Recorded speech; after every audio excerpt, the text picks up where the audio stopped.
오늘 함께 나눌 말씀의 제목은 사명 공동체입니다. 자, 우리가 저번 주에 온전한 말에 대해서 함께 나눴습니다. 여러분, 왜 우리가 온전한 말을 해야 합니까? 우리가 왜 말 조심해야 됩니까? 왜 그렇습니까? 왜냐하면 우리가 사명 감당해야 하기 때문이에요. 우리는 그냥 어쩌다가 태어난 인생이 아니에요. 하나님이 그 많고 많은 사람들 중에 나를 기억하시고 나를 부르셔서 나를 택하시고 나를 구원하신 이유는 예전에는 어떻게 살았는지 모르겠지만 이제는 예수 안에서 사명을 위해 살라고, 나 하나의 구원으로 만족하는 인생이 아닌 나를 통해 또 다른 영혼을 주님께로 인도하는 이 구원의 사명 감당하라고 하나님께서 우리를 부르시고 구원하셨다는 거예요. 여러분, 그런데 우리가 사명 감당하기 위해서 가장 중요한 게 무엇입니까? 그 말이에요. 말 조심해야 되는 거예요. 우리가 온전한 말을 해야 되는 거예요.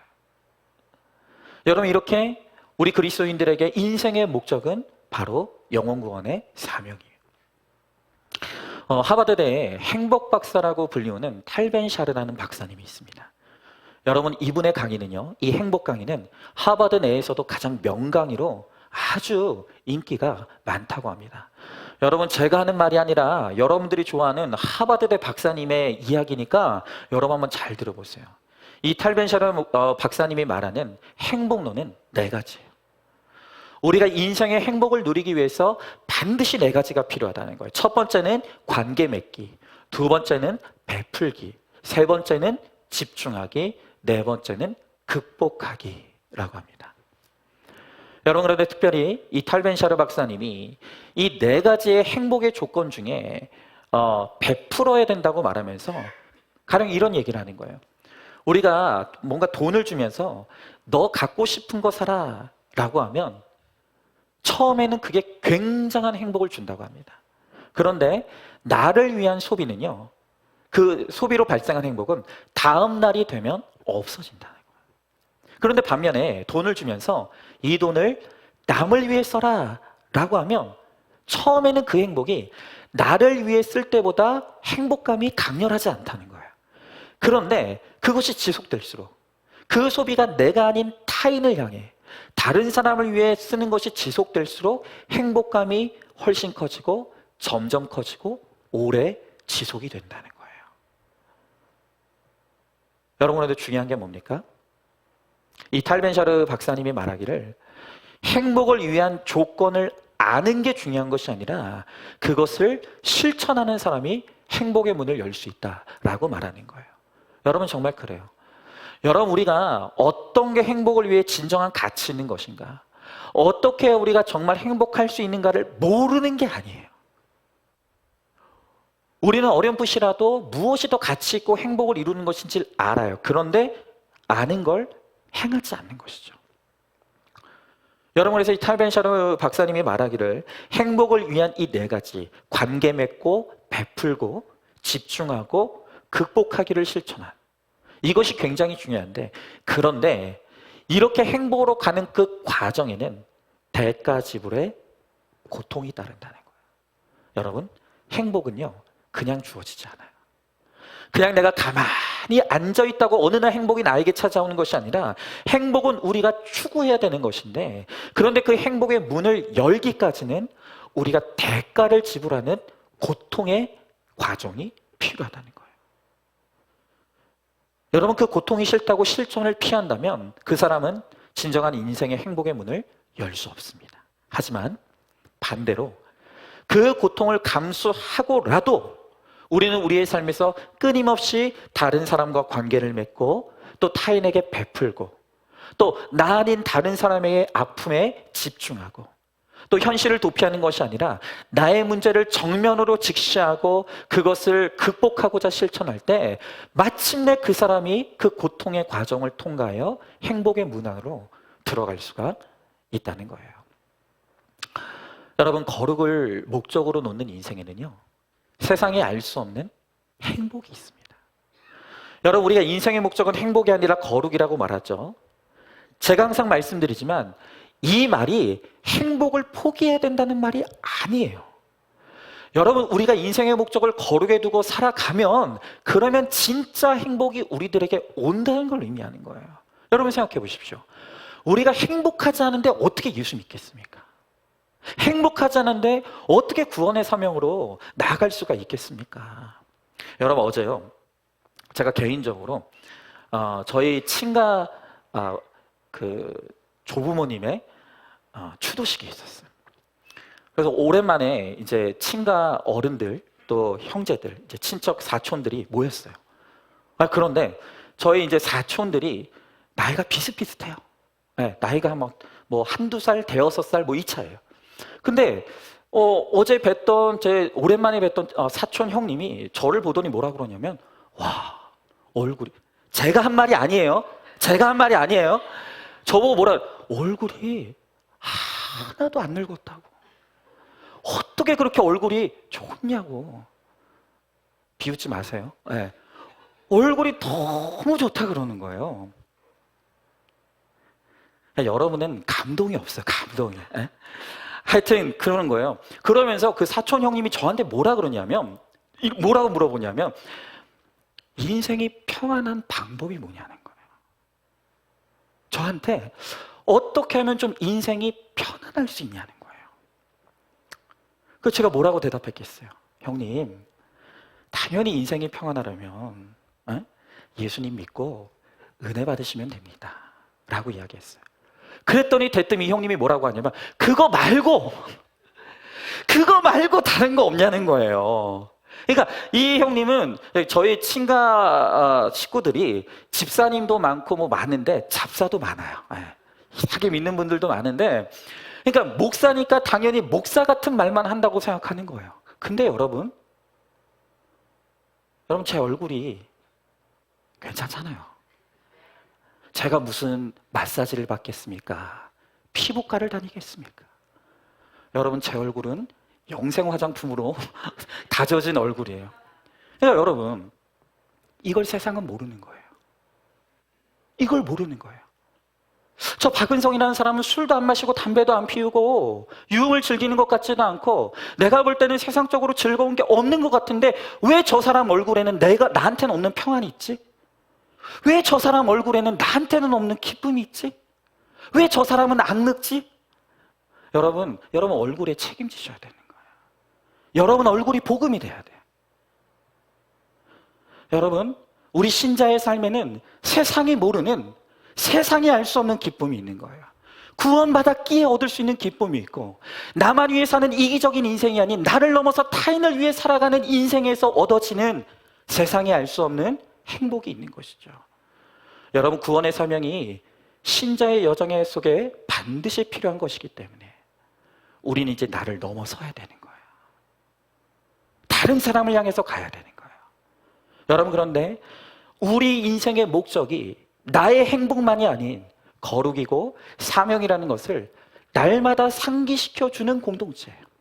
즉, 내가 행복하기 때문에, 내가 만난 예수 때문에 내가 누리는 그 행복을 다른 사람에게도 나누어 줄 수 있는, 오늘 이 사명을 감당케 하는 공동체가 바로 좋은 공동체라는 거예요. 나의 사명을 일깨워주는 공동체예요. 여러분, 사명의 공동체는 사명 때문에 살아가는 우리에게 힘을 불어넣어주고 숨결을 불어넣어주고 응원해주는 것이에요. 여러분, 그래서 오늘은 우리 교회의 존재 목적, 오늘 우리 그리스도인의 삶의 목적인 사명 공동체에 대해서 우리 함께 좀 나눠보도록 하겠습니다. 먼저 첫 번째로, 사명 공동체란 강한 공동체입니다. 자, 그러면 강한 공동체는 또 뭐냐? 이 강한 공동체에 대해서 작은 세 가지를 한번 나눠보기를 원하는데요. 여러분, 첫 번째로, 강한 자란 연약한 자의 약점을 담당해 주는 자가 강한 자예요. 자, 오늘 1절의 말씀에 보니까 믿음이 강한 우리는 마땅히 믿음이 약한 자의 약점을 담당하고 자기를 기쁘게 하지 아니할 것이라 그랬어요. 자, 오늘 지금 바울은요 1절에서 강한 자란 누구냐? 강한 자란 연약한 자의 약점을 담당해 주는 사람이다 라고 말을 해요. 여러분, 세상이 말하는 강자는요 돈 많은 사람이에요. 배운 게 많은 사람이에요. 지위가 높은 사람이에요. 여러분, 그러나 믿음 안에서, 공동체 안에서 강자는 그런 사람이 아니에요. 여러분, 아무리 돈 많고 지식이 많고 또 지위가 높아도 나밖에 모르는 인생은요 그 연약한 사람이에요. 그 사람은 약한 사람인 거예요. 한 깡패 출신의 목사님이 계셨습니다. 이분이 전직 깡패였는데 예수 믿고 거듭나서 목회를 하게 됐어요. 근데 이분이 이제 예수 믿고 거듭나 목사까지는 되었지만 아직도 예전에 그 거친 성격이나 성품이 다 버려지지 않아서 자꾸 이 목사님이 말실수를 하는 거예요. 그래서 100명까지 부흥했던 교회가 계속 줄어들어서 이 30-40명이 됐습니다. 그러다 어느 주일날 그 교회 주일학교 부장 집사님 부부가 교회 안 나온 거예요. 그 이 목사님이 가슴이 철렁 내려. 이 가정도 또 교회를 떠났나? 목사님 마음이 너무 침울해졌어요. 그런데 예배를 마친 뒤에 다른 어떤 여집사님에게 소식을 듣기를, 알고 보니까 간밤 주일 전날 이 토요일에 갑자기 이 부장 집사님 부부가 부모님이 위독하셔가지고 시골에 갔다는 거예요. 그래서 목사님한테 미처 연락을 못 드리고 가서 죄송하다고 다른 여집사님을 통해서 소식을 알린 거죠. 그래서 이제 목사님이 안심이 되잖아요. 교회를 떠난 건 아니구나. 그러니까 안심은 됐는데 곧 조금 있으니까 또 섭섭한 마음이 드는 거예요. 아니, 내가 우리 성도들 한 명 한 명을 얼마나 귀히 여기고 얼마나 궁금하게 여기는데 왜 저 부장집사 부부는 나한테 전화를 하지 다른 사람한테 알려가지고 나를 이렇게 불안하게 하는가. 서운한 마음이 들어가지고 그 여집사님과 이야기를 나누고 돌아서면서 이 목사님 자기도 모르게 입에서 그놈의 부장집사 다리 몽둥이나 확 부러져라 하고 막말을 한 거예요. 막말을. 근데 이분이 자기도 모르게 그렇게 말을 내뱉고 아차 해가지고 뒤를 돌아봤더니 그 여집사님이 있는 거예요. 얼굴을 보니까 들었어. 다리 몽둥이 부러지라는 말을 들은 거예요. 그래가지고 이 목사님이 집에 가서 이제 끙끙 앓기 시작한, 내가 왜 그랬을까? 이놈의 주둥이는 왜 이렇게 거룩해지지 못한가? 근데 다음날 월요일이 됐는데 그 부장 집사님 부부가 목사님이 찾아온 거예요.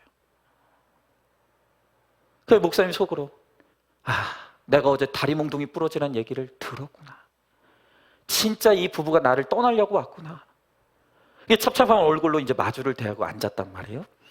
근데 이 부장집사 부부가 하는 말이 뭐냐면, 목사님, 어제 교회 못 나와서 죄송하다고. 저희는 토요일 날 전화드리면 목사님 설교 준비하는데 방해가 될까봐 그래서 직접 연락 못 드리고 다른 집사님 통해서 연락을 드린 건데, 목사님이 서운하시고 목사님이 저희 때문에 힘 빠지셨다는 얘기를 듣고 너무 죄송하다. 다음부터는 이런 일이 없도록 하겠다고 이야기하고 돌아가는 거예요. 그러니까 나중에 알고 보니까 그 이야기를 전해준 그 여집사님이 부장 집사님 부부에게 당신들 안 오니까 목사님이 너무 서운해 하시더라고. 목사님이 설교에 힘이 없다고. 앞으로는 절대로 빠지지 말라고 그렇게 전해준 거예요. 그 대신 다리 몽둥이 이야기 할게요? 안 할게요? 안 했죠. 쏙 뺀 거예요. 자, 그러면 여러분 한번 생각해 보십시오. 이 세 사람, 목사님, 부장집사 부부, 그리고 그 중간에서 이 이야기를 전해준 그 여집사님, 이 세 명 중에 누가 강한 자예요? 누가 강한 자죠? 여러분, 강한 자란 연약한 자의 약점을 담당해 주는 사람이에요.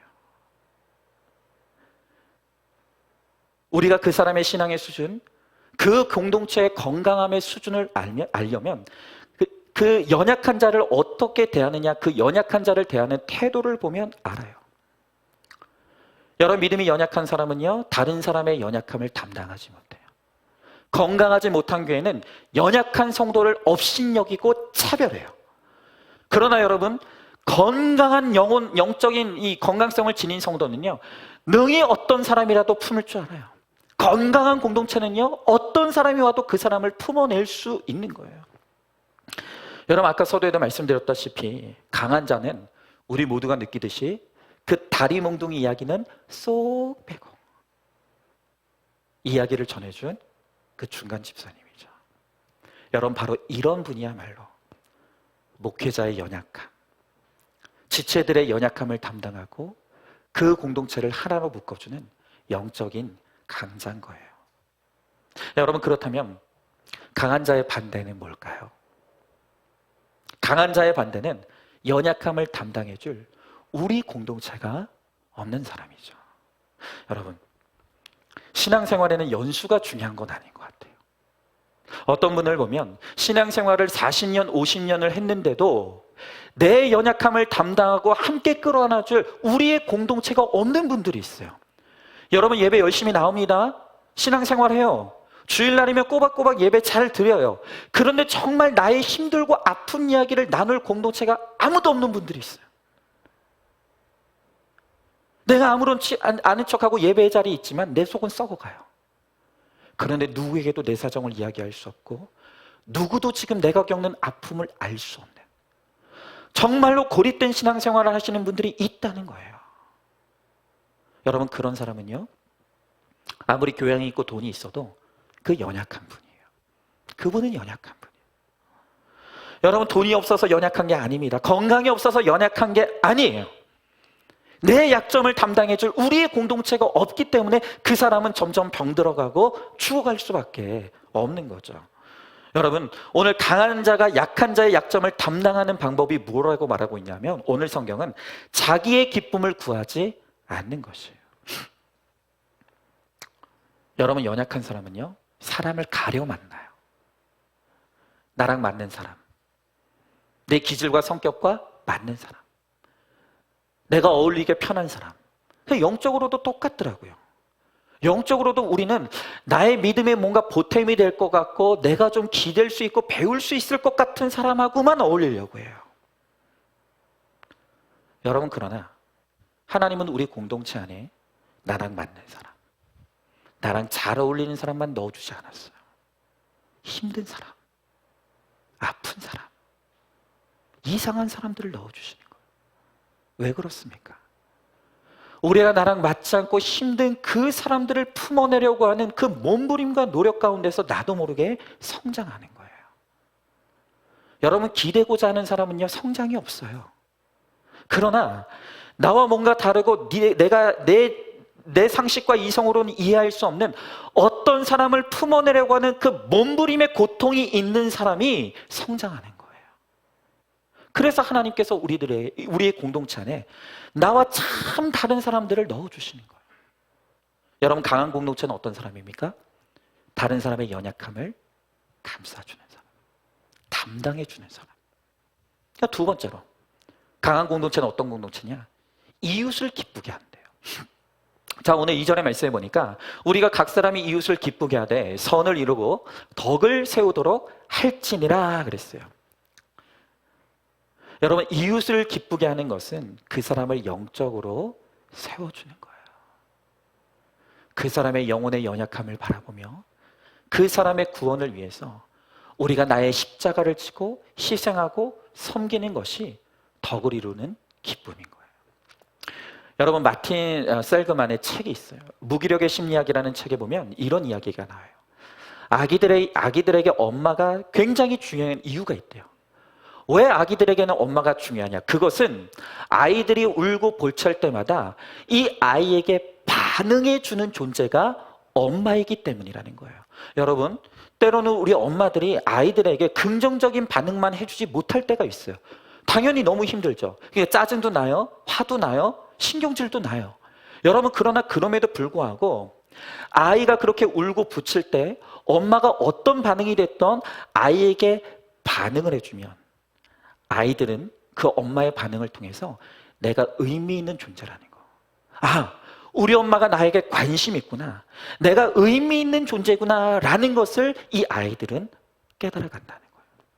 그리고 어렸을 때부터 부모로부터 그런 반응을 받고 자란 자녀들은 나중에 커서도 건강한 자존감을 가지고 살아갈 수 있다는 거예요. 여러분, 그래서 제가 처음에 말씀드렸던 그 탈 벤 샤르 박사의 행복 기술에서도 보면 행복의 조건 중에 하나가 바로 집중하기에 있다는 거예요. 집중하기. 여러분, 우리가 타인에게 집중해 주는 것만으로도 그 사람은 행복감을 느낀다는 거예요. 여러분, 그래서 아이들하고 놀아줄 때도요, 어떤 부모님은 정말 집중해서 놀아주는 분들이 있고요, 한 5분, 10분을 놀아줘도 집중해서 놀아주는 분들이 있고, 1시간을 같이 있어도 신용하는 분들이 있어요. 뭐냐 하면은 아이들하고 놀아준다고 하면서 아이들 이렇게 뭐 하면서 부모는 핸드폰 보고 있고 문자하고 있어요. 애들이 알아요. 애들이 부모님이 나에게 집중하지 않고 있다는 걸 안 돼요. 여러분 기가 막힌 게 뭔지 아십니까? 요즘 여러분들 강아지 많이 키우잖아요. 강아지들도요, 주인하고 산책 나갈 때 어떤 그 주인은 보면 정말 강아지라고 잘 놀아주는 주인이 있더라고요. 근데 어떤 주인을 보면 강아지를 데리고 산책을 나갔어요. 근데 계속 핸드폰 쳐다보면서 강아지 끌고 가는 주인이 있어요. 근데 여러분, 개들도 주인이 자기한테 집중 안 해주면 행복을 느끼지 않는다. 그럼 하물며 사람이면 어떻겠습니까? 그래서 아이들하고 놀아줄 때는 문자도 하면 안 되고 핸드폰도 하면 안 되고 그 사람에게 집중해줘야 된다는 거예요. 여러분 집에서 부부간에도요, 집중해야 됩니다. 서로 함께 대화를 나눌 때 서로가 서로의 눈을 맞추고 집중해야 된다는 거예요. 여러분 제가 말씀드렸잖아요. 그래서 제가 제 아내한테 가끔 많이 혼난다고. 네. 분명히 대화하면서 얼굴은 쳐다보고 있는데 머리로는 딴 생각하고 있으니까 그러면 제 얼굴이 동태가 된다고 이제 말씀을, 그걸 제 아내가 안다고요. 그러니까 행복하지 않은 거예요. 그러니까 몸만 같이 앉아있지 마음과 생각은 딴 곳에 가 있는 걸 상대방이 다 안다는 거예요. 여러분 그래서요, 잘 들으세요. 이 세상에서 우리가 타인에게 할 수 있는 가장 잔인한 행동은 무엇이냐면 우리는 사랑의 반대말이 미움이라고 생각하죠. 아니라는 거예요. 여러분 사랑의 반대말은 미움이 아니라 무관심입니다. 여러분 미움도요, 아직 상대방에 대한 관심과 마음이 남아있을 때 하는 거예요. 그런데 그 사람에 대한 더 이상의 기대도 없고 더 이상의 관심도 없으면 그때 우리가 하는 행동이 뭔지 아십니까? 그 사람에 대한 관심을 끊어버리는 거예요. 그 사람에 대한 어떤 감정도 끊어버리는 거예요. 여러분 그렇기 때문에 우리가 다른 사람에게 할 수 있는 가장 잔인한 행동은 뭐냐 하면 타인에 대해서 무관심한 거예요. 무관심한 거. 여러분 강한 자는 어떤 자라고요? 다른 사람에게 집중해 주는 사람이에요. 자, 그러면 세 번째, 강한 공동체는 어떤 공동체입니까? 강한 공동체는 비방을 받을 때 성경에 위로가 있는 공동체예요. 자, 오늘 3절의 말씀에 보니까 그리스도께서도 자기를 기쁘게 하지 아니하셨나니 기록된 바 주를 비방하는 자들의 비방이 내게 미쳤나이다함과 같으니라. 여러분 우리가 내가 아닌 타인을 위해 살아갈 때, 우리가 나의 구원뿐만이 아니라 나를 넘어 다른 사람의 구원을 섬기는 사명으로 나아갈 때요, 여러분 사람들이 다 나를 칭찬하는 것만 있는 게 아니에요. 때로는 오해가 있고요, 조롱이 있고요, 비방이 있어요. 여러분 우리 예수님도 세상의 창조자이시고 만물의 주인이시면서도 오직 우리의 구원을 위해 이 땅에 오셔서 십자가 위에 올라가셨어요. 여러분 그런데 성경에 보면 그 십자가에 올라가신 예수님을 향해서 사람들이 보인 반응이 무엇이었습니까? 예수님이 칭찬했나요? 예수님을 격려했나요? 그렇지 않아요. 성경을 보면 예수님의 십자가에 오르신 예수님을 향해 침뱉었다 그랬어요. 조롱했다 그랬어요. 여러분 우리도 사명을 위해, 다른 사람의 구원을 위해서 사명 감당하고자 할 때요, 때론 나에게 오해와 조롱이 올 때가 있어요. 내 잠을 포기하고 내 시간을 포기하고 내 물질을 들여가면서 사람을 섬기는데 돌아오는 건 오해와 비방인 거예요. 여러분 사명의 삶을 살아간다는 게 그 쉬운 거 아닙니다. 정말 어려워요. 여러분 그럴 때 우리는 사명이고 뭐고 그냥 내려놓고 싶은 거예요. 다 하기 싫은 거예요.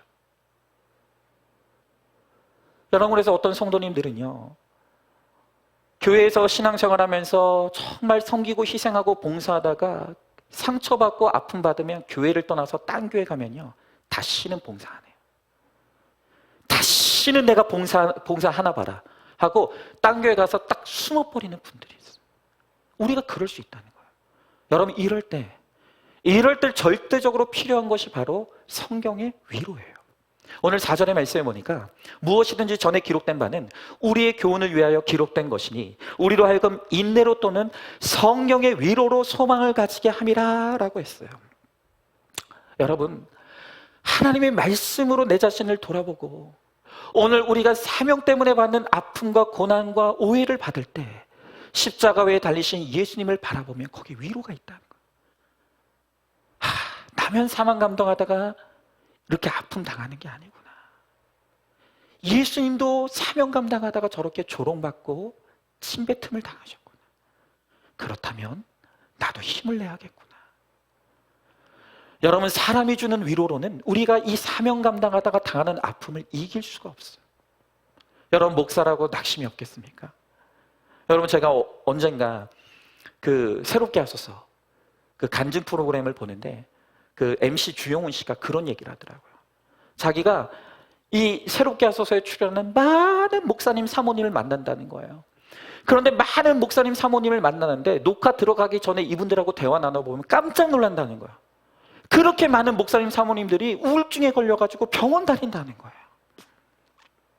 목사님인데, 사모님인데 사명 감당하다가 상처받고 아픔이 깊어져가지고 그래서 성도들을 몰래 병원 다니면서 우울증 치료받고 있는 분들이 그렇게 많다는 거예요. 그런데 그 이야기를 주용훈 씨에게 털어놓으면서 뭐라고 하냐면 절대로 얘기하지 말라고. 우리 성도님들 알면 큰일 난다고. 근데 여러분, 제가 뭐 많이 한 건 아니지만 이 목회자 사명 감당해 보니까 그게 뭔지 알 것 같아요. 그게 뭔지 알 것 같아요. 정말 인간적인 노력으로 하면요, 여러분이 제정신으로 목회 못합니다. 이게 사람 상대한다는 게 너무너무 힘든 거예요. 근데 여러분, 제가 오늘도 이렇게 이 목회를 감당하고 정말로 이렇게 감사하는 마음으로 목회할 수 있는 것은 정말로 하나님의 위로가 있어서 그래요. 내가 정말 이 큐티 목회하면서 말씀 앞에서 하나님이 주신 위로를 받으면서 가지 못했다면 여러분, 저도 제정신으로 목회 못할 것 같아요. 여러분, 제 얼굴 보시면 알잖아요. 하여튼 여러분 감동 없으신데 하여튼 제 얼굴은 숨기지 못해요. 여러분, 제가 지금도 말씀을 통해 배웠던 많은 위로들이 있지만 정말 하나님의 말씀을 통해서 위로로 살아났던 정말 가장 큰 경험이 있는데 그때가 바로 제 아내의 암수술 날이에요. 암수술. 제가 뭐 몇 번 고백했지만 오늘도 좀 고백하고 싶어요. 수술이 있던 전날에, 제 아내의 암수술이 있던 전날에 담당 의사 선생님이 병실로 찾아왔어요. 첫 마디가 뭐냐면 상황이 좋지 않다는 거예요. 그러면서 이제 CT 촬영한 것에 대해서 설명을 해주시면서 지금 CT 촬영을 해보니까 암 사이즈가 너무 크고 퍼진 부위가 넓더라는 거예요. 그래서 내일 수술에 대해서 뭐라고 설명하시냐면 당연히 양쪽 갑상선을 다 드러낼 것이고 또 어디까지 퍼졌느냐에 따라서 주변의 임파선까지 내일 다 드러내는 수술을 할 거라고. 그리고 그 이후에는 이제 몇 주간의 방사선 치료에 들어가게 될 것이다. 몇 달간의. 그런 설명을 쭉 해주셨어요. 여러분, 그러고 의사 선생님 가셨는데 얼마나 마음이 두려워요. 저도 제 아내도 너무 두려운 거예요. 그런데 그 다음날 정말 두려운 마음을 안고 아침에 일어나서 저와 제 아내가 큐티 책을 폈어요. 근데 그날 그 큐티 말씀이 이사야 54장이었어요. 이사야 54장 4절 말씀에 이런 말씀이 있었어요. 두려워하지 말라. 내가 수치를 당하지 아니하리라. 놀라지 말라. 내가 부끄러움을 보지 아니하리라.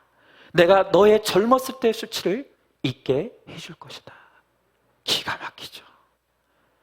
어쩌면 하나님은 저희가 두려워할 수밖에 없을 것임을 미리 아시고 말씀을 준비해 주셔서 그 말씀으로 두려움을 이길 수 있게 해주시는 거예요. 그래서 정말 제 아내가 저도 정말 담대한 마음으로 제 아내를 수술실로 들여보냈어요. 근데 이제 그게 끝이 아니었죠. 기억하시겠지만 한참 수술이 진행되면서 한 4시간이 지난 때는 갑자기 수술이 한참 진행되고 있는데 의사 선생님 저를 찾는다는 거예요. 그래서 수술실 앞으로 달려갔더니 의사 선생님이 먼저 일단은 좋은 소식이 있다라고 하면서 열어보니까 생각보다는 많이 퍼지지 않아서 한쪽 갑상선과 한쪽 임파선만 지금 제거한 상태다. 근데 여기서 선택을 해야 된다. 그러니까 눈에 보이는 암세포는 다 긁어냈지만 눈에 보이진 않는 암세포가 남아있을 수도 있으니까 다른 한쪽의 갑상선도 떼낼지 안 낼지를 지금 결정해야 된다. 전자. 그러니까 두 쪽 다 떼냈을 경우에는 암 재발의 걱정은 없지만 평생 약에 의지해서 살아야 되고, 여러분 우리 교회도 갑상선 암 수술하신 우리 환자, 환우들, 우리 성도님들 계세요. 여러분들은 위로한다고 아유 갑상선 암은 암도 아니래. 그러니까 여러분 마음은 알겠는데 그거 아니에요. 진짜 힘들어요. 티는 안 나는데 갑상선 환자들은 이 호르몬 조절하는 게 다 없어졌기 때문에 굉장히 후유증이 심해요. 제가 제 안에 암 사건 없었으면 몰랐을 거예요. 네. 모든 암의 고통 가운데 있는 우리 성도님들 제가 정말 위로합니다. 근데 이제 의사 선생님이 한쪽이라도 살아있으면 훨씬 더 살아가는데 좋겠지만 재발의 위험이 항상 있다. 얼마나 무서워요. 뭘 해도 무서운 거예요. 근데 그 혼란한 중에 나는 어떻게 해야 돼? 어떤 선택을 해야 되지? 혼란한 중에 또 아침에 큐티했던 말씀이 딱 생각이 나요. 이사야서 54장 7절 8절 말씀. 내가 너를 잠시는 버렸으나 큰 긍휼로 너를 모을 것이요 내가 넘치는 진노로 내 얼굴을 잠시 가렸으나 영원한 자비로 너를 긍휼히 여기리라. 내 구속자 여호와께서 말씀하셨느니라. 그 혼란의 순간에, 그 선택의 순간에 잠시 버렸으나 큰 긍휼로 너를 모을 것이고 내가 잠시 너에게 진노했으나 영원한 자비로 너를 긍휼히 여기리라. 확신이 생기는 거예요. 하나님이 이 수술 책임져 주시겠구나. 하나님이 내 안에 책임져 주시겠구나. 그것이 믿어지니 담대하게 한쪽을 살려주라. 그렇게 말할 수가 있어요. 그리고 오늘까지 잘 지내고 있어요. 여러분, 사람의 위로는 한계가 있어요. 하나님의 위로가 필요해요. 하나님의 위로를 받으면 살 수 있어요.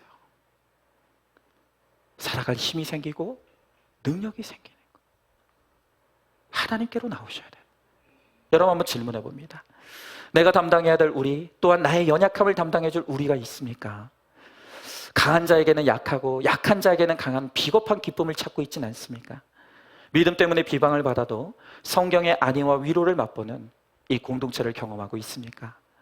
자, 그러면 큰 공동체, 사명의 공동체는 어떤 공동체나, 사명의 공동체는 뜻을 같이 하는 공동체라는 거예요. 자, 오늘 5절 6절의 말씀에 보니까 이제 인내와 위로의 하나님이 너희로 그리스도 예수를 본받아 서로 뜻이 같이 하여 주사 한 마음과 한 입으로 하나님 곧 우리 주 예수 그리스도 아버지께 영광을 돌리게 하려 하노라 그랬어요. 여러분, 우리가 다 가정이 있지만 다 똑같은 가정이 아니죠. 어떤 가정은 모여서 기쁜 가정이 있고요, 어떤 가정은 모여서 불행한 가정이 있어요.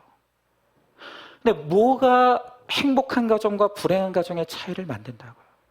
뭐가? 그것이 바로 뜻이 같은가, 다른가? 여러분, 교회도 마찬가지예요. 비록 우리가 혈육으로 맺어지진 않았지만 그보다 더 진한 그리스도의 보혈의 피로 우리는 맺어졌어요. 우리는 영적 가족이에요. 하지만 그러한 교회조차도 뜻이 같지 않으면, 뜻이 하나가 되지 않으면 그 교회 불행해져요. 여러분, 그러면 오늘 성경은 우리가 한 마음과 한 입으로 무엇을 외쳐야 된다고 말합니까? 우리는 가정에서도 교회에서도 우리 주 예수 그리스도 그리고 하나님 아버지께 영광 돌리는 것. 그것이 우리의 같은 뜻이 되어야 됩니다. 우리의 가정을 통해서도 우리의 교회를 통해서도 우리는 하나님께 영광을 돌리는 것이 우리의 뜻이 되어야 되고, 우리는 한 목소리로 하나님 아버지께 찬양하는 입술이 돼야 되는 거예요. 여러분, 어떤 공동체도 내가 영광 받으려고 하면, 내 행복이 집중이 되면, 그러면 한 마음이 될 수가 없는, 하나가 될 수가 없는. 여러분, 부부관계를 한번 생각해 볼게요. 여러분, 부부간에 한 마음이 되기란 여간 어려운 게 아니에요. 정신과 의사인 박성덕 박사님이 이 접근과 반응이라는 이 부부관계의 컬럼을 썼어요. 거기에 보면 부부가 연합하여 하나가 되려면 두 가지 재료가 필요한데, 하나가 접근이고 하나가 반응이라는 거예요. 접근이라는 건 뭐냐면 상대방에게 내 마음을 드러내는 거예요. 아내가 남편에게, 남편이 아내에게 내 마음을 드러내는 게 접근이에요. 그럼 반응은 뭐냐? 그 드러낸 배우자의, 상대 배우자의 마음을 받아주는 거라는 거예요. 여러분, 배우자 서로가 서로에게 자신의 마음을 드러낼 때, 그리고 상대방 배우자는 그 드러낸 마음을 알아주고 받아줄 때, 그때 부부가 하나가 된다는 거예요. 근데 여러분 어떻습니까? 우리는 서로의 배우자가 자신의 마음을 드러낼 때 뭐라고 합니까? 네가 문제야. 당신은 왜 항상 그 모양이야? 당신 도대체 어떻게 된 사람이야? 그 드러내는 상대방 배우자의 마음을 알아주는 것이 아니라 비난하죠. 여러분, 그러면 상대방은 마음을 닫아버려요. 도망가는 거예요. 여러분, 또한 상대방이 어렵게 내 마음을 드러냈는데, 그러면 우리가 마땅히 당신이 그렇게 힘들었구나, 당신이 그런 마음이 있었구나라고 해야 되는데, 그게 아니라 너만 힘들어? 나도 힘들어. 당신만 힘든 게 아니야. 다 힘들어. 자꾸 그렇게 약한 말을 하지 마. 상대방의 마음을 밀어내는 거예요. 여러분, 그때 배우자는 절망을 느껴요. 다시는 상대방에게 내 마음을 오픈하지 않는 거죠. 여러분, 지금 그렇게 서로가 서로의 마음을 드러내지 못하고 받아두지 못해서 병들어가고 아파하고 미워하는 가정들이 얼마나 많은지 몰라요. 여러분, 그러나 박성덕 박사님은 모든 부부는 회복이 가능하다. 힘들지만 회복이 가능하다는 거예요. 단지 그 회복을 이루기 위해 넘어야 될 산이 있다는 거예요. 어떤 부부는 그 넘어야 될 산이 뒷동산 그냥 둔덕 같은 완만한 선일 수도 있겠지만, 어떤 가정은 정말 태산같이 높은 산을 넘어야 될 분들도 있어요. 하지만 어쨌든 하나가 되어 부부간의 가정에 회복할 길이 있다는 거예요. 여러분, 정말 우리 가정의 부부들 가운데는 이런 데도 살아야 되는가? 이런 데도 과연 살아야 되는가? 라는 기가 막힌 케이스들이 정말 많습니다. 여러분, 우리가 다른 사람의 간증을 듣고 그런 이야기를 들을 때, 이게 남의 가정 이야기고 남의 부부 이야기니까 우리가 평안하게 앉아서 그 얘기를 듣는 거지, 여러분, 그게 내 가정의 이야기고 내 자녀들 가정의 이야기면요, 여러분, 가슴 미어지는 거예요. 정말 칼로 도려내는 것 같은 아픔이 있어요. 여러분, 나는 몰라도 내 자녀들의 가정이, 그 부부가 아픔을 겪으면요, 정말 이혼시키고 싶을 거예요. 여러분, 그러나 그럴 때 우리는 내 자식이라고 생각하지 말고 하나님의 자녀라고 생각하고 가정의 구원을 위해 옳고 그름이 아닌 하나님의 말씀으로 정말 인내가 필요하다는 것을, 그 갈등을 넘어 구원으로 가야 된다는 것을 우리가 외쳐줄 수 있어야 되죠. 여러분, 그래서요, 오늘 우리들 가운데는 정말 하나님의 위로가 꼭 필요하신 분들이 있어요.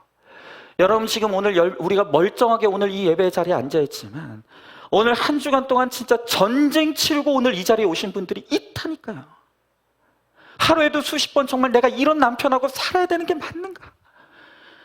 이런 가정도 내가 유지해야 되는 게 맞는 것인가를 끊임없이 고민하고 가슴 끓이다가 오늘 이 자리에 보신 분들이 있어요. 여러분, 그런 분들에게 위로가 필요해요. 말씀의 위로가 필요하고요, 아직 말씀이 보이지 않고 들리지 않는 분들은 이 목장에서 지체들의 위로가 너무너무 필요한 거예요. 여러분, 그래서 우리 목장에서 힘든 지체들에게 한마음 한뜻이 되어 한 입으로 외쳐줘야 되는 거예요. 여러분, 어떤 지체가 힘들게 자기 가정의 아픔을 오픈했어요. 그러면 모든 지체들이 벌떼같이 들려줘서, 그랬냐? 얼마나 힘들었냐? 이혼하지 않고 살아줘서 너무너무 고맙다. 당신을 위해서 기도하겠다. 여러분, 정말 벌떼 같은 넘치는 위로를 해줘야 되는 거예요. 여러분, 그런데 어떤 분들은요, 목장에서 힘들게 내 가정의 아픔을 오픈했어요. 근데 뭐라고 하냐면, 그건 힘든 것도 아니라고. 나 살아온 이야기 들어보면은 그건 힘든 것도 아니라고, 징징대지 말라고. 남의 고난을 하찮게 여기시는 분들이 있는 거예요. 그러면 안 돼요. 그러면 안 되는 거예요. 우리는 내 영광이 아닌 아버지의 영광을 생각하면서 정말 말씀으로 넘치는 위로가 필요한 거예요. 다른 사람에게 집중해 줄 수 있어야 돼요. 그럴 때 우리가 다 함께 아픔을 딛고 사명으로 나아갈 수가 있는 거죠. 한번 질문해 볼게요. 우리 가정과 교회는 한마음 한입이 되고 있습니까? 혹시 하나님의 영광이 아닌 각자의 이익을 따지면서 100명이 모여 100개의 소리를 내고 있지는 않습니까? 먼저 주님과 하나가 될 때 부부가, 부모 자식이 교회가 하나 되는 것을 믿으십니까? 마지막 세 번째로, 사명 공동체는 용납하는 공동체. 자, 오늘 7절의 말씀에 보니까 그러므로 그리스도께서 우리를 받아 하나님께 영광을 돌리심과 같이 너희도 서로를 받으라 라고 했어요. 여러분, 오늘 성경은요, 서로를 받으래요. 근데 여기서 서로를 받으라고 할 때 이 받아야 될 것은, 우리가 상대방에 대해서 받아야 될 것은 그 사람의 좋은 점, 그 사람의 사랑스러운 점만이 아니에요. 여러분, 모든 사람에게는 약한 게 있어요. 악한 부분도 있어요. 이상한 부분도 있어요. 여러분, 사명 공동체는 어떤 공동체였냐면 그 사람의 그 모습 그대로 악하고 약하고 이상한 모습까지도 서로 받아내주는 공동체가, 그게 사명 공동체라는 거예요. 여러분, 한 남자가 차를 몰고 치킨을 사러 갔대요. 가게 앞에 차를 세워놓고 가서 주문했던 치킨을, 상자를 받아왔어. 근데 얼마 후에 이 치킨을 가져갔던 남자가 너무 깜짝 놀란 얼굴로 다시 가게로 온 거예요. 그러면서 이 치킨 상자를 주인한테 주면서 열어보니까 거기 돈이 있는 거예요. 알고 보니까 이 치킨집 주인이 똑같은 상자에다가 그날 하루 매상의 현금을 넣어놓은 거예요. 근데 주인이 그걸 모르고 치킨 상자를 줘야 되는데 돈 상자를 준 거예요. 근데 이 사람이 그걸 보고 가져다 준 거예요. 여러분, 생각해 보십시오. 일부러 훔친 게 아니잖아요. 주인이 잘못한 거죠. 그럼 유혹이 있을 수도 있잖아요. 내가 가질까? 근데 이 남자는 얼른 돌아와서 돈 잘못 주셨다고, 여기 돈 들어있다고 그대로 준 거예요.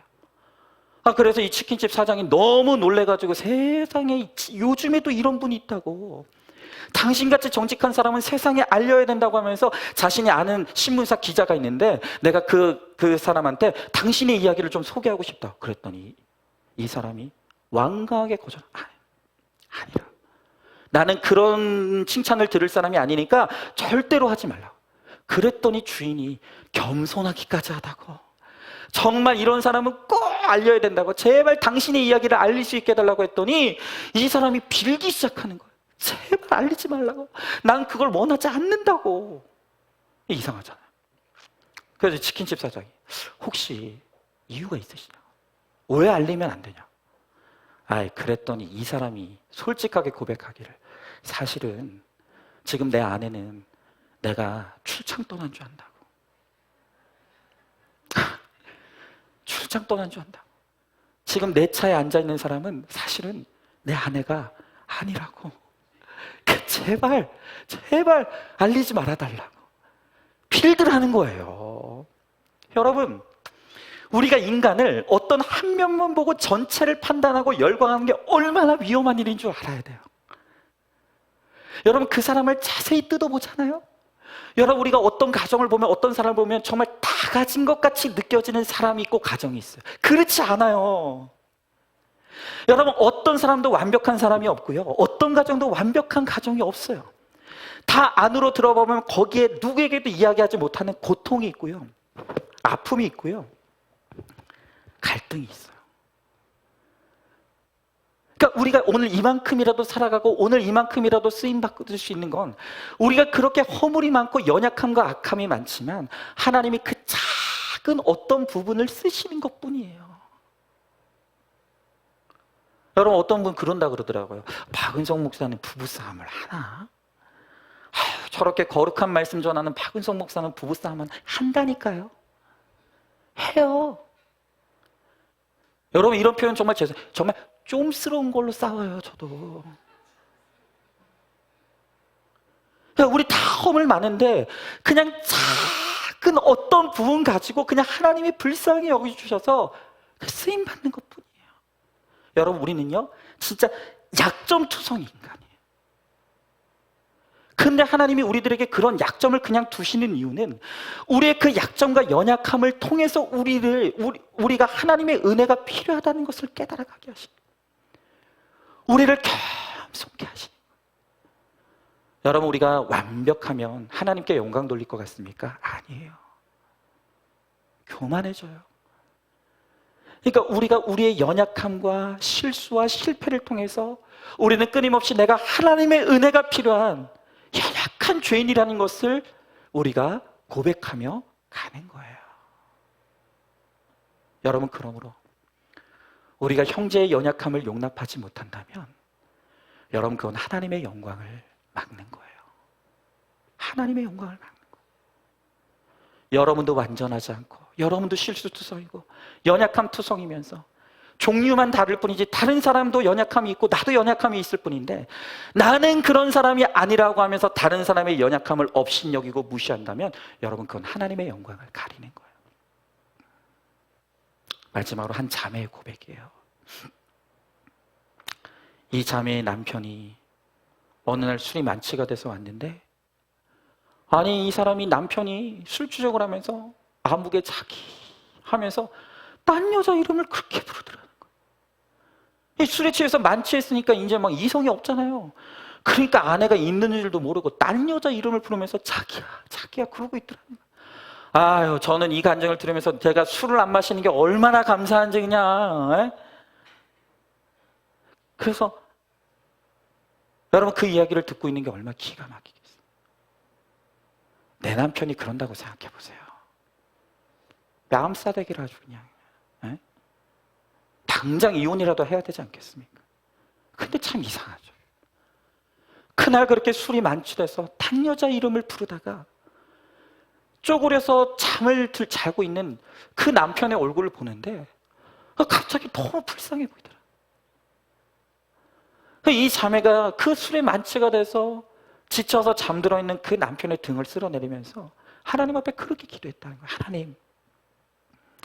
하나님의 뜻을 이루기 위해 이 일이 필요하다면, 내 남편의 구원을 위해서 이게 필요하다면 하나님, 내가 이 남편 잘 감당할 수 있게 해달라고, 이 남편 불쌍히 여겨달라고. 예수 없어서 이렇게 세상에서 방황하는데 하나님, 이 사람도 예수님 만나고 방황이 끝날 수 있게 해달라고 그날 그렇게 기도했다는 거예요. 그리고 그 다음날 아침날 아무 일 없었다는 듯이 아침에 눈뜬, 모르죠? 남편은 내가 무슨 말 했는지 모르는 거지. 아무 말 하지 않고 남편에게 꿀물 타다 가져다 주면서, 여보, 내 어제 보니까 당신 너무 힘들어 보인다고. 힘든 일 있냐고. 요즘 아이들이 당신 많이 그리워하니까 오늘은 저녁에 조금만 일찍 들어와서 아이들 좀 안아달라고. 그리고 마지막에 딱 한마디, 여보, 우리 같이 교회 가요. 우리 같이 교회 가요. 이 한마디 했대요. 여러분, 그런데 생각해 보세요. 상처가 없겠습니까? 아무리 그래도 이 남편이 술 취해서 들어와서는 딴 여자 이름을 부르고 있는데 그게 상처가 안 되겠어요? 되죠. 그럼 이 아내는 어디서 풀어야 돼요? 어디 가야 돼요? 목장 가는 거죠. 목장 가서 펑펑 울었다. 간밤에 내 남편이 딴 여자 이름을 부르면서 자기야 했다. 내가 너무 속상하다. 이 남편을 어디까지 참아줘야 될지 모르겠다고 목장에 가서 펑펑 울었다. 그랬더니 목장 식구들이 도닥여주고, 그래도 너무 고생했다고, 이 남편에게 화내지 않고 참아줘서 너무 수고했다고 서로 함께 울어주면서 그렇게 격려해 주니. 그래서 이 자매는 내가 이런 기가 막힌 남편하고 살면서도 감당할 수 있는 힘을 이 공동체에서 힘을 얻고 있다고. 여러분, 그렇게 고백하는 거예요. 여러분, 하나님께서 죄악된 이 땅에 왜 교회를 세웠는지 아십니까? 그것은 우리끼리 소꿉장난하듯이 그저 나랑 친한 사람이랑 잘 먹고 잘 살라고 보내주신 게 아니에요. 여러분, 이 죄악된 한복판에 교회라는 공동체를 세운 이유는 이 땅에서 환난나고 빚지고 원통한 자들을 받아내라고, 그들 살려내라고. 여러분, 제가 이제 이 목회를 해보니까 알겠어요. 여러분, 성경에서 환난나고 빚지고 원통한 자들이라고 하니까 듣기 좋죠? 멋있죠? 근데 제가 환난나고 빚지고 원통한 자들이라는 걸 한마디로 표현하면 뭘까를 생각해 보니까 여러분, 딱 하나예요. 성경에서 환난나고 빚지고 원통한 자들이라고 하면 되게 좋은 말 같고 멋있는 말 같은데, 요거 딱 하나로 표현하면 뭔지 아십니까? 환난나고 빚지고 원통한 자들이라 한마디로 말하면 이상한 사람들이에요. 이상한 사람들. 여러분, 교회는요, 이상한 사람들만 모이는 데예요. 여러분, 다 이상한 사람들이에요. 여러분, 박은성 목사를 포함해서 여러분 다 이상하다고요. 그렇게 예민하고, 그렇게 까탈스럽고, 그렇게 고집부리고, 그렇게 이상한 분들이에요. 여러분, 교회는요, 이상한 사람들 모인대요.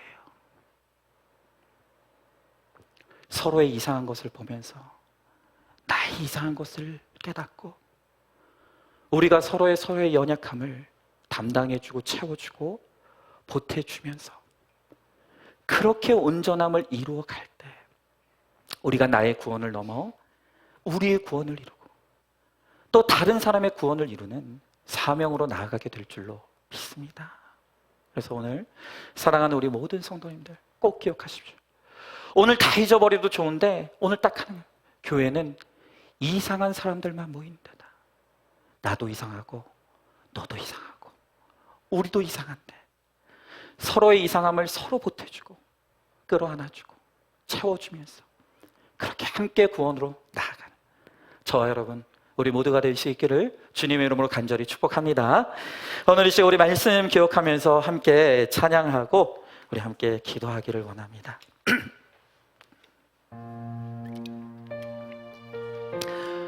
여러분, 하나님이 어쩌면 그렇게 교회 안에 다 다른 사람들만 모아놨을까요? 같은 사람이 없어요. 성격이 다르고 기질이 다르고 너무너무 달라요. 근데 여러분, 하나님께서 다 다른 사람을 이렇게 모아주신 이유는 우리가 틀렸기 때문이 아니라 그야말로 서로가 다른 것이기 때문에 내가 없는 것을 상대방을 통해서 채움받고 또 나는 다른 사람이 없는 것을 채워주는 이 하나됨을 통해서 온전함을 이루라고 여러분, 이렇게 다른 우리를 모아놓으셨다. 여러분, 나의 연약함을 우리 깨닫게 원해요. 그래서 우리는 공동체가 필요하다는 거예요. 이 공동체 안에서 나의 연약함이 받아지고 우리가 다른 사람의 연약함을 힘써 받아내는 이 믿음의 몸부림을 통해서 우리 모두가 하나가 되고 정말로 나의 구원을 넘어 다른 사람의 구원하는 이 사명으로 나가는 강한 우리의 공동체가 될 수 있게 달라고. 오늘 우리 이 찬양 우리 같이 찬양하면서 함께 기도하고 나가도록 하겠습니다.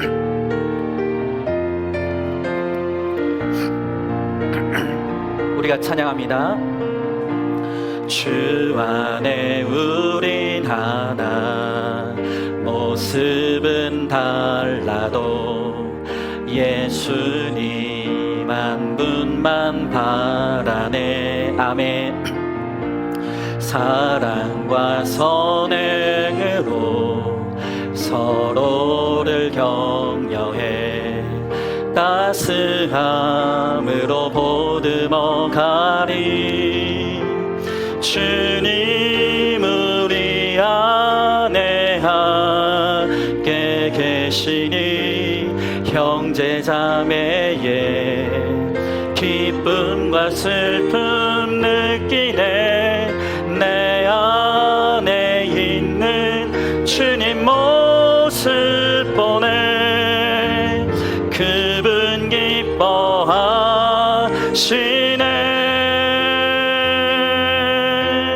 주님 우리를 통해 계획하신 것이 있습니다. 주님 하시니 부족한 입술로 찬양하게 하시니 주님 우리를 통해 계획하시니 너를 통해 하실 일 기대. 아멘. 우리 한 번 더 찬양합니다. 주 안에 우린 하나, 모습은 달라도 예수님 한 분만 바라네. 아멘. 믿으십니까?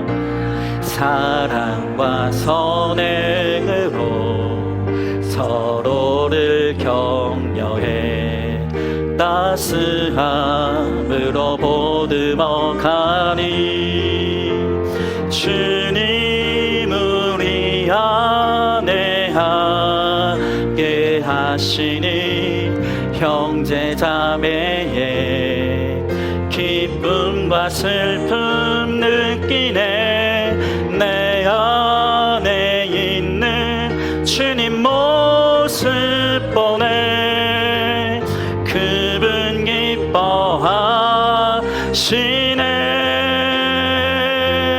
아멘. 주님을 통해 계획하시니 주님을 통해 계획하시니 부족한 입술로 찬양하게 하시니. 아멘. 주님을 통해 계획하시니 너를 통해 하실 일 우리 마지막으로 한 번 더 찬양합니다. 주님을 통해 주님을 통해 계획하시니 부족한 입술로 찬양하게 하시니 주님을 통해 계획하시니 너를 통해 하실 일 기대해. 아멘. 여러분 이 시간 우리 함께 기도하기 원합니다. 어쩌면 그렇게 우리는 다 다른지 모르겠습니다. 한 사람도 같은 사람이 없습니다. 여러분 그러나 우리가 연약하면 끊임없이 상대방이 안 되고 상대방의 연약한 것을 비방하고 조롱하면서 우리는 흩어질 수밖에 없습니다. 여러분 그러나 우리는 주 안에 하나이고 이렇게 다른 우리를 이 공동체로 모은 것은 서로의 부족함을 채우고 서로의 연약함을 도우라고, 그래서 하나됨을 이루어 사명으로 나아가라고 하나님이 우리를 부르신 줄로 믿습니다. 하나님, 우리는 다 연약합니다. 우리는 다 부족합니다. 우리는 다 이상합니다. 그러나 하나님께서 서로의 지체를 통해서 함께 그 부족함을 채우고 그래서 하나님의 계획을 이루어 가시라고 하시오니 하나님 아버지, 그의 부족함을 나의 부족함으로 이기고 그의 연약함을 나의 연약함으로 받아 우리가 서로를 위해 기도하고 서로를 사랑하고 긍휼히 여기고 받아냄으로 말미암아 우리가 마침내 온전케 되게 하여 주시옵시고 나의 구원을 넘어 하나님의 타인의 구원으로 나갈 수 있도록 사명 감당하는 우리가 될 수 있도록 주님 은혜를 베풀어 달라고 오늘 이 시간 우리 말씀을 기억하며 함께 기도하며 나가도록 하겠습니다. 기도하겠습니다. 사랑과 은혜가 충만하신 하나님 아버지, 주님의 귀한 사랑과 은혜를 감사드립니다.